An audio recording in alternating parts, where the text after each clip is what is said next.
Good afternoon. It's good to be back as game show host number 2 a few hours later. It's good to see you guys stick around. I'm excited for this one. On my right, David Ortiz, the CEO of SimWin. On my left, Varun Sudhakar, who's the CEO of betDEX. These are two of the most interesting companies, in my view, in the space, doing extremely innovative things. And by way of reintroduction, I am Seth Young, founding partner at GMA Consulting, and wear many hats, including HefeBet with Seth Shore. So let's get started. We have a lot to cover, and these are really interesting topics. So rock and roll. We're going to start with Web3 generally. So I think many people conflate Web3, metaverse, crypto with the failure of FTX or the boom or bust of the crypto market. I know the two gentlemen on the stage with me both likely believe there's a tremendous amount of value in blockchain technology and gaming. So David, let's start with you. Where do you see, I guess, the most interesting or use cases in your view of blockchain in the gambling industry? SimWin Sports. And that's an easy answer.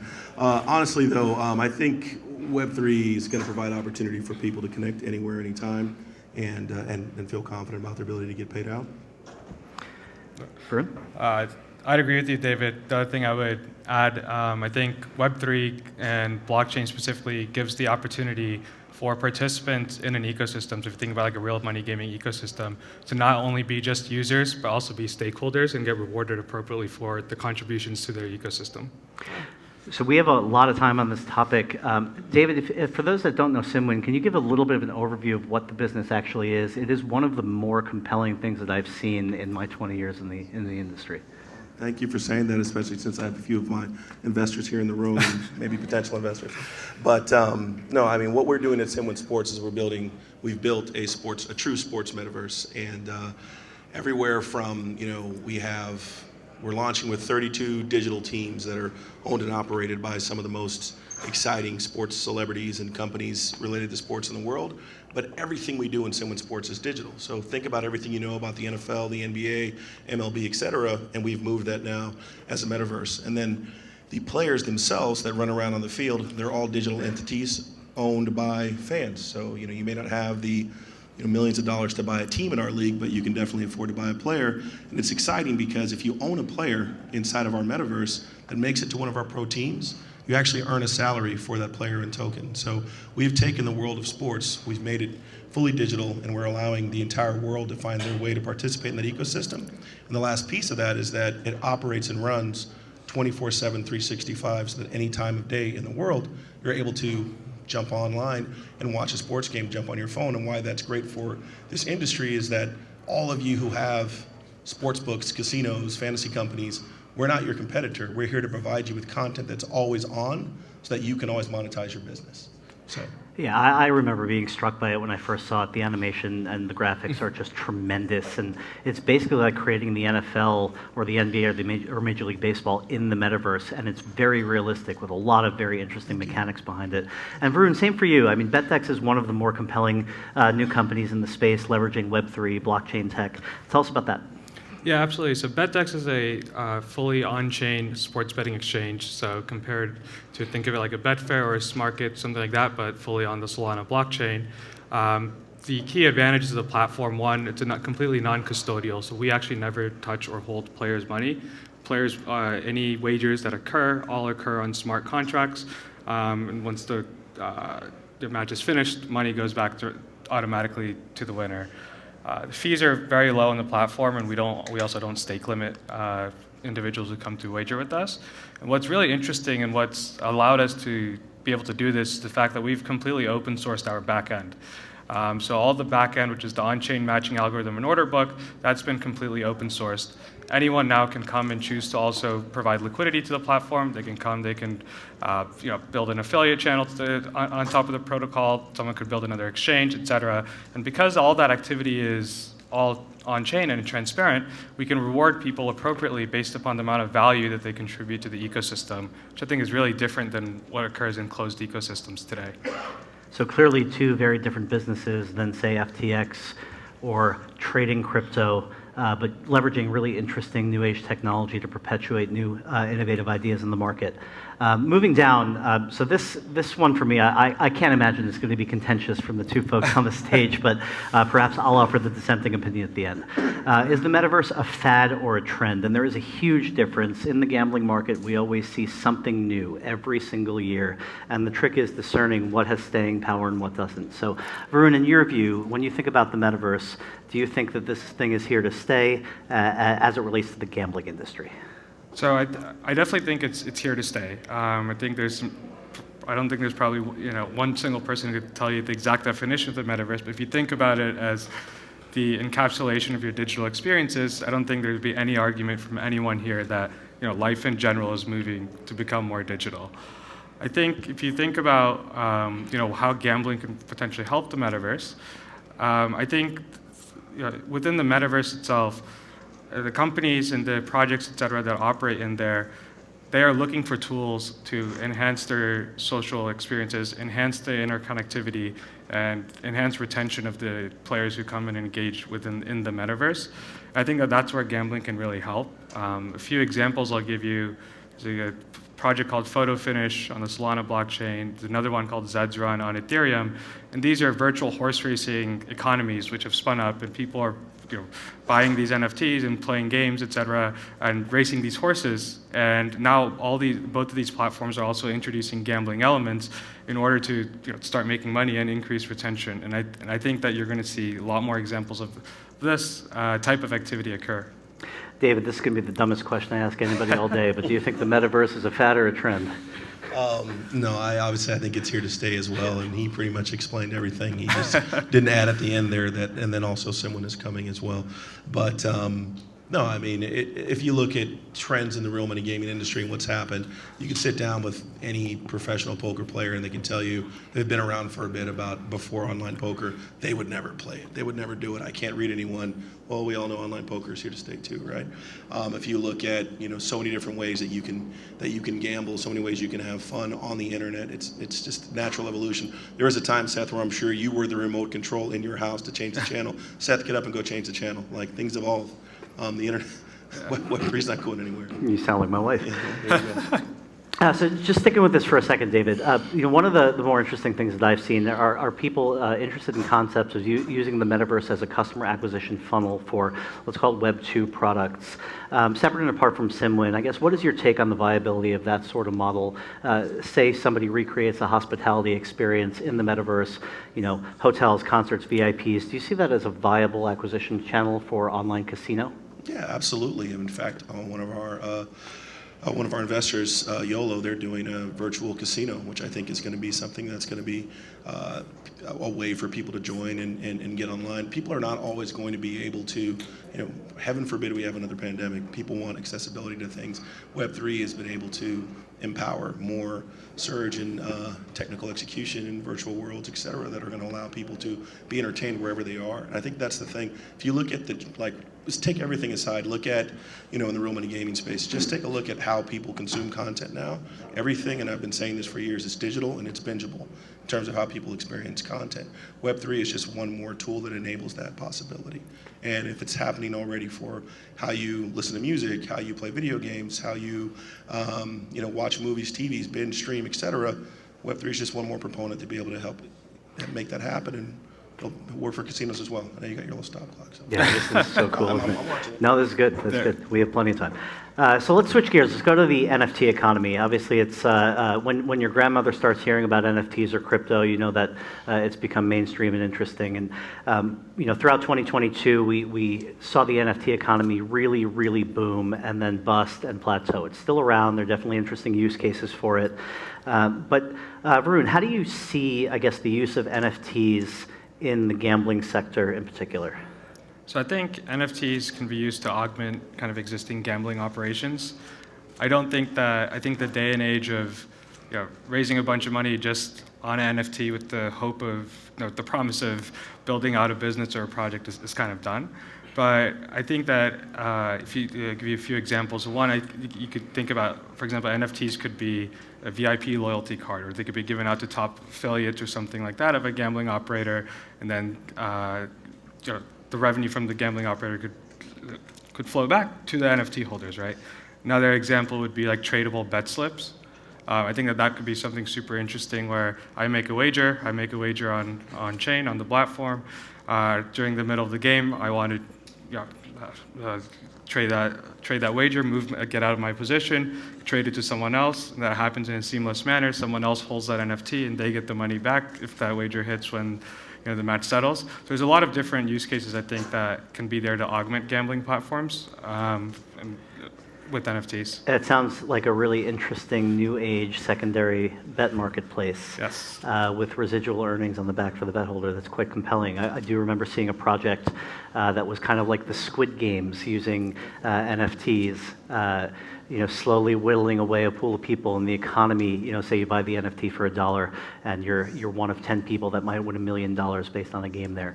You could trade that. It's quite compelling. So, David, same question. Where do you see the most interesting NFT use cases in the gambling space? I think you touched on a lot of it. I think it's another opportunity to provide immersion and an affiliate connection where people really feel like they're immersed and they're attached to any environment you put them in to be able to participate. Loyalty program is an obvious thing. And then for us specifically, and it's not really about the gambling side of it, it's more about the participation. I mean, yes, I think it's the concept of people doing things purely with NFTs purely around like the art. I don't know that that's ever going to be the same. But however, if people are always going to want to collect, they're always going to want to own different things. And if there's utility around that, and in our case there is, there's always going to be a customer. And someone who was speaking sometime earlier this week, made a great comment like, you were not dissatisfied with your baseball cards because they didn't give you access to the Yankee game. Like you were happy to have a collection. I thought that was, and you want to collect. So there's different reasons why people are going to have things. It's just what their expectations are going in. But I think there's definitely value in NFT going forward. Awesome. So, David, sticking with you. So let's talk about You're fine. Talk about the metaverse consumer profile. So this is a relatively new thing. The metaverse is something that you can access with VR goggles. Are there other ways? Who is the consumer in this case that is interested in the metaverse? Hey, you definitely don't need VR goggles to experience our content. You just need a mobile phone or a desktop, or ultimately sit inside of a casino and our content will be present there. So we want to make sure we remove that perception or the barrier that Web3 means you have to have a headset on or walk into a virtual world. You don't have to do that to experience our content.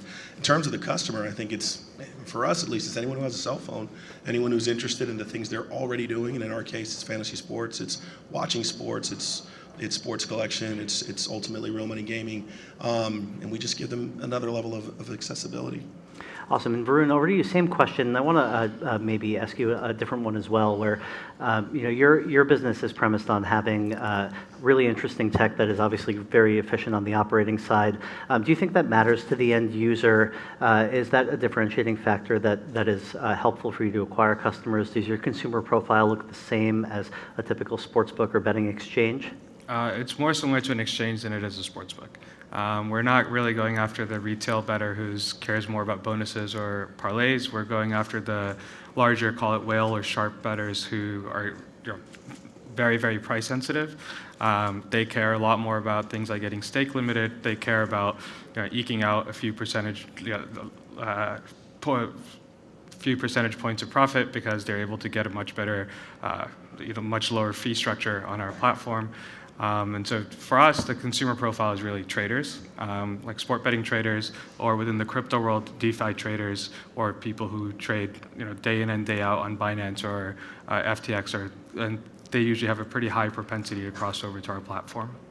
And because of the underlying technology that powers your business, are you finding efficiency on the payment side with blockchain, or is that something that still hasn't kind of reached the regulated industry? For us, yes, we're seeing huge efficiency on the payment side because we don't need a payment provider, right? The only fee that occurs when a payment is transacted is the Solana blockchain gas fee, and it's like 0.00005 cents per transaction or something like that. The other aspect as it relates to payments is on our platform, payments occur automatically directly back into the player's wallet. So you don't need to go to the platform and try to withdraw or claim your money. Now, a retail, someone who's a casual bettor, that may not matter that much. But if you're wagering $10,000, $20,000, $30,000, you don't want to necessarily go to an operator and try to withdraw that money. You'd rather have that money directly in your wallet as fast as possible. So what you're saying is you have an efficient, super auditable system that's typically faster and lower cost than most of the rest of the market, which I think is a great read-through for the adoption of this tech in the future. Much cleaner way to say it. Yeah. So moving forward, Metaverse is brand new. With brand new technologies come interesting pain points, as it relates to gambling or otherwise. David, where do you see, I guess, the biggest obstacles, whether it's for SimWin or generally with the adoption of Metaverse or Web3 technology in the gambling sector? Well, you're catching me in a week and a day where we're very close to going live. At the same time, it's a tumultuous market right now. We sit down and the first thing you brought up was FTX. And it's like, I don't want people to think about FTX and what we're doing right now. That's why I brought it up. We want to focus on what we're up to. But I think the biggest challenge is that the perception, I think, right now is that anything that happens in the world of metaverse, NFT, et cetera, people lump it all together and, well, that's what's happening there, as opposed to being able to evaluate things kind of on a product-by-product basis, industry-by-industry basis. That's probably the biggest challenge because there's such a lack of information. And if you think about, web in general, if you think about .com in general, if every time there was something that happened that wasn't great, inside of .com, we wouldn't have any companies if everyone freaked out. And I think you've put it very eloquently to separate the difference between the technology and the use cases and the failures of the space, and there's a massive difference. So Varun, same question, particularly being in a market where you're dealing with real money gambling as a betting exchange, I guess, what do you see as your biggest obstacles for growth or generally in the space?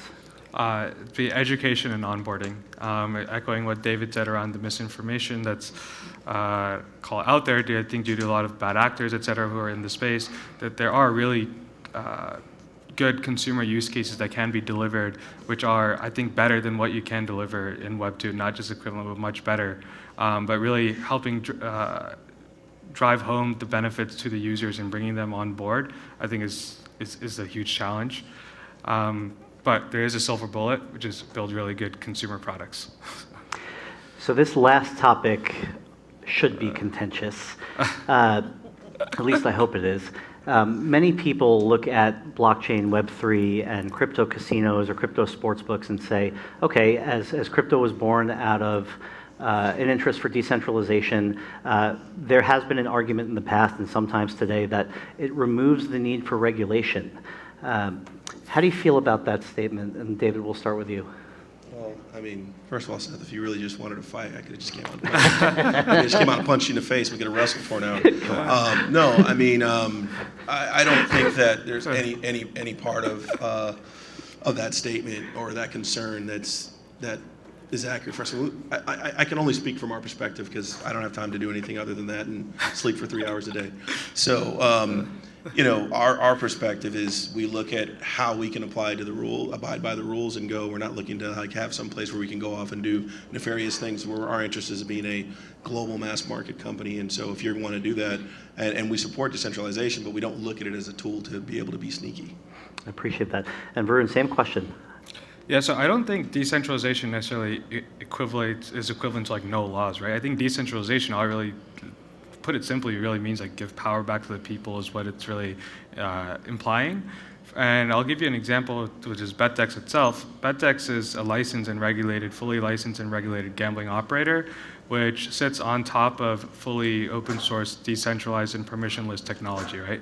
And so there is a way and we are trying to carve that path to allow us to operate in a highly, highly regulated environment, but while providing the benefits of the blockchain to the user while complying with all the applicable regulations that are out there. So you're not necessarily running away from regulation. You are embracing it, but you have technology that may potentially make it quite easy for regulators to perform oversight. Correct. I think, for us, so we're regulated by the Isle of Man, and one of the big things, just give you a small example, and we're running out of time, but for them, the ability that they were able to see every single transaction that occurs on chain was huge from an AML and a KYC perspective for them to be, in case there are any money laundering, et cetera, and the fact that we'll tell them, here you can trace all the activity that you want, and there's tools out there to help you. That really helped us in the education process and as it relates to obtaining our license. Thank you, Varun. Thank you, David. Let's give a hand for two of the most innovative people in the room.